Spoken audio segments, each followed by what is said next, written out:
hanging out in Oswego with the most recent feature winner in the Supermodified division. Last week was Retro Week at the track, and I saw they had a lot of cool cars there, by the way. 45-lap Supermodified race. Dan Connors Jr. picked up his very first career win in a Super. Man, I'm happy for you. Had to feel great. Yeah, it felt amazing.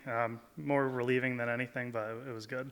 I was listening to some of your guys here, and your dad and John. You almost got one when you were a teenager, didn't you? Yeah, we've been close quite a few times. There was one, I think I was 16. I think I got passed with 2 or 3 laps to go, so that one kind of hurt. It's been a long time since then, too, so a lot of waiting. But let's go through the night. It was a draw night, you said, right? So you really didn't – well, were you good in the heat 5th, and you started 5th and finished 5th, you told me? Yeah, we usually do time trial, like timed warm-ups to line up the heats, and there wasn't enough time, so we drew pills on the way in. Okay. So I started kind of in the back in one of the heats, but they take 6 out of each heat, so everybody kind of gets in a top 6 spot and stays there. So okay, had a lot of guys tell me that even after their heat, they had a feeling. Okay, tonight's the night. The car's really good. Did you have that feeling Saturday or no? I can't say that I did. No? Okay. There's been a lot of nights that I have, and it doesn't pan out, so I try not to think about it that way. Gotcha. It really wasn't a night I was expecting to do that. We got really loose in the last 2 features at the end of the race, so we were kind of just struggling as to what to do to the car to set it up, and we hit it close enough to pay off. So. I want to thank Garofalo's, by the way, going over there to get a sub after. We also want to thank Paul's Big M. That's your family's business, isn't it? It is. There you go. So whatever end of the town you're at, all right, make sure to go to one of those places because they are very involved in racing. So in the feature now, let me see. Where did we start? We started 4th. What was going through your head those first couple laps? Kind of just get through the first few laps. I knew there was a lot of guys behind me coming. You know, there's a lot. Almost all the cars now are good, fast cars. You know, there's no field fillers anymore. So I knew I just had to move.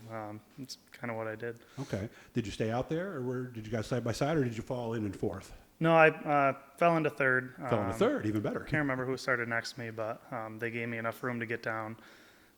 So it was Snyder and Louis LeVay Jr. on the front. They ran side by side for, I think, 2 or 3 laps. So I kind of waited for that to play out and then just kind of slowly made my way. And Tim's shop's only a few blocks away from here, isn't it? If it is. I think it's correctly. Yeah, right. 3 or 4 blocks away. Yeah, he's the one that brought me over here to meet John at the first time. So good to see he's running better. So which one of them did you get first and how? I think 9 laps in. Snyder slipped a little, and I just got underneath him. Slipped on his entrance, you mean, or on his exit? Coming off, he got a little loose. But we had a better car, so it was kind of a matter of time. It wasn't really his fault. And that's a good feeling as a driver when you're sitting there and you know you got him. It's just, okay, where's my chance? When's my opportunity? And it came nice and early because you said lap 9? You were already up to 2nd? Yep. Yeah. Okay. And it was good to he was actually running really well considering he's been struggling, so it was good to see him up there, and he's not that far off right now. So good. I gotta message him too because he was really in rough shape, I guess, early in the year. From what I was hearing. He had some major problems. He's definitely worked through most of it. So. Did you have to catch Lou, or did you just get him slowly, or how did you catch up to him? He was a little ways ahead of me, and I slowly caught him. But like I said, there was a lot of racing in between there, so there's a lot of times I was kind of just riding behind him. Yeah. He actually threw oil most of the race, so every time I got close to him, I was getting covered in oil, but I was kind of waiting for him to kind of screw up so I could get there because I could tell he was a little loose too. So obviously that affected your driving style because it made your car loose, or because I thought you told me you actually had a push. Yeah, we were actually tight. It was okay in the beginning, and the tightness got worse and worse. But every time I'd get close, I'd get oil on the front tire, so it would, obviously push a little more.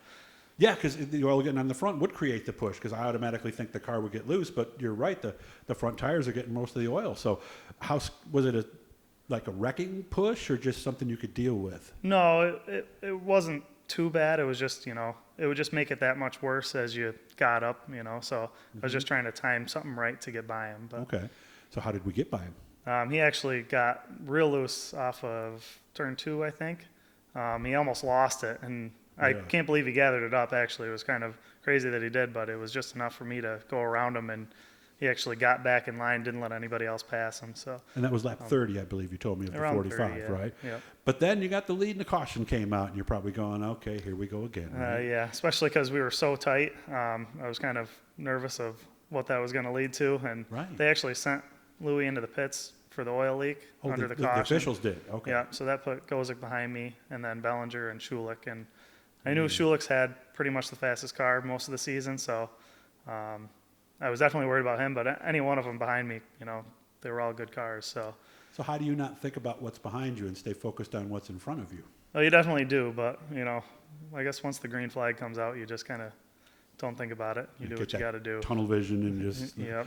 Now, you were worried about how the car might do after that, because now you're not going to have the oil on the front. Did it solve the push, or were you still pushing? Well, I was still tight. It was Yeah. just when you have that open space to go with, I think I picked up the times a little bit, but it was kind of just enough to stay ahead. I've always thought, and you tell me what you think about this.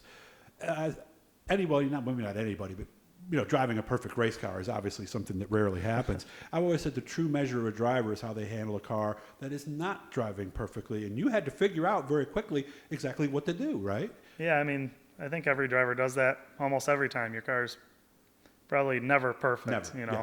But once in a blue moon, you might get a car that's really good, and usually that means you might overdrive a little, and it goes away. So it's true. rare that it stays the same the whole race too. So you have to Was kind it of deal pushing with all that. more as the race went on, or less? Yeah, well, this car, for some reason, some of the Hawk cars just get tighter as the race goes on, I but see. kind of a lot has to do with how the tires are too.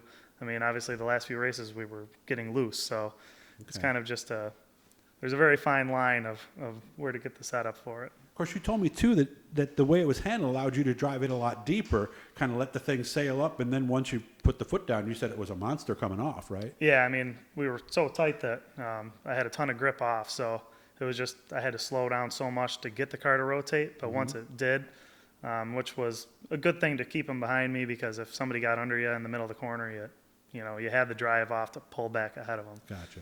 Got about 3 minutes left. I know you got some thank yous you want to get out. Yeah, obviously all the sponsors on the car and everybody on my crew that kind of stuck with me all the years that we couldn't really pull through, it's like they never stopped believing in, they're all such great guys, and they deserve more than what we've been dealt, but I don't know, it all really goes to all of them. Well, look at the competition you're racing against, so come on, right? Everybody can't win one every year. It's just not mathematically possible when you run 8 races a year. Right? It honestly seems like it's almost harder now than it was when we had 25 cars, I've heard because people say that, yeah. I think every car out there is capable. Like you said, no more field fillers. I think last week or the week before, there was 9 or 10 cars under 16 seconds in the time trials, which is kind of unheard of, Okay. The record just got under 16 seconds a couple of years ago, so Wow. there's a full field of good cars. And if you're wondering what that sound was, he's got a Harley clock in here, so at the top of every hour, it does that. So I'm sure he doesn't really even hear it anymore. Are you racing this weekend? We'll be putting a wing on it for the last Wing Challenge series, which that's been a really good series too. Most cars have been in all those races, so that should be fun. You like the wing?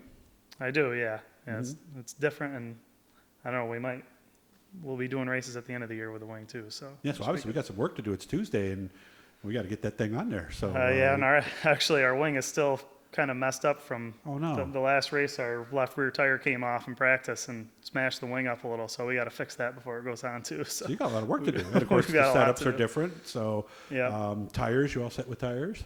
Yeah, actually this isn't too bad to switch over. We have a cage mounted wing, and there's a lot less kind of finagling to do to get things where they need to be. Just changing a couple springs and all that. But 2 tiers or 3?